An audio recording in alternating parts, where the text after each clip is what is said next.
Hello, and welcome to another episode of Nostalgia vs. Reality, where I play and review the games that define my childhood, for better or for worse. With this series, it was more or less inevitable that I'd eventually veer into edutainment territory.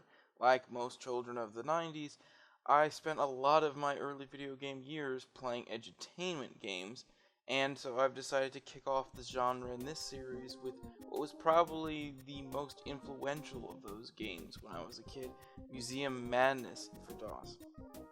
I spent countless hours playing through this game as a kid, both by myself and with my parents. I spent all sorts of time trying to figure out the puzzles and just enjoying the environments and the world. And I was hesitant to go back to this game. How does it really hold up? It is a DOS game after all. Well, let's take a look. As any decent story does, the game starts off by introducing you to a protagonist, a straight-edge kid who obeys his parents and, like most kids in the 90s, I suppose, describes the world around him as excellent, which, these qualities also make him the perfect protagonist for an edutainment game that is being made for kids. After a quick chat over a modem connection with a sentient robot who can apparently transfer his entire program to a floppy disk over a modem, you head over to the titular museum, and after you make it through the maze of a basement, which requires you to visit 5 rooms in order to get 5 key cards in order to visit the next room and eventually get to the museum for no apparent reason, you reach the main part of the game, the museum itself.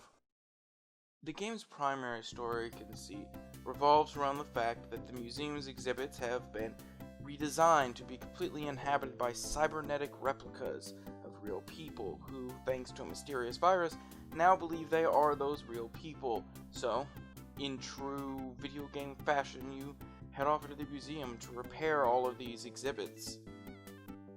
Each of these exhibits contains anywhere from 1 to 4 rooms, each of which interacts with the other rooms in the exhibit.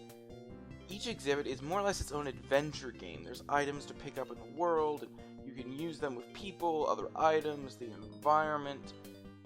There's characters that you can have dialogue with, although none of it really branches out, it's just a wall of text.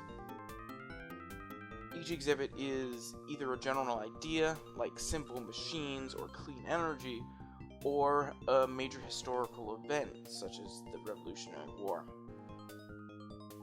Thankfully, this primary conceit is also really cool. As you progress throughout the game, you'll help the Wright brothers learn that flight is possible, you'll help finish the Transcontinental Railroad and drive the Golden Spike, you'll prove that the Salem witch trial accusers are frauds, and you'll make the Louisiana Purchase happen personally for Thomas Jefferson. There are 25 exhibits in total, and they're for the most part rather interesting premises. But there's a pretty huge problem: the puzzles themselves.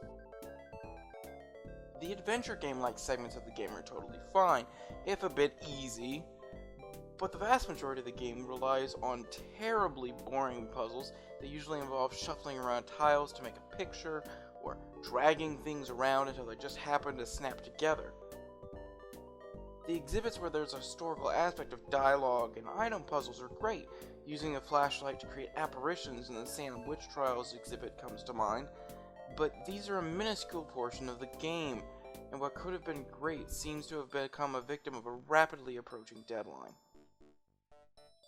Even to this day, I still believe Museum Madness is a fantastic edutainment game. It goes out of its way to teach most of its concepts in a way children can understand. But it fails in that so much of it doesn't take advantage of this conceit. It's still great compared to the trash that companies shove out in the name of education these days, but it's really what the game could have been that honestly makes me kind of sad. That said, the game's pretty easy to find, and it's fun at least for half an hour or so, even for an adult, just to see what weird things they're doing with the historical fact. You'll get tired of the puzzles pretty quickly, but it's a fun little diversion. I'll see you next time on Nostalgia vs. Reality, when we'll take a look at Spyro 2 for the PlayStation.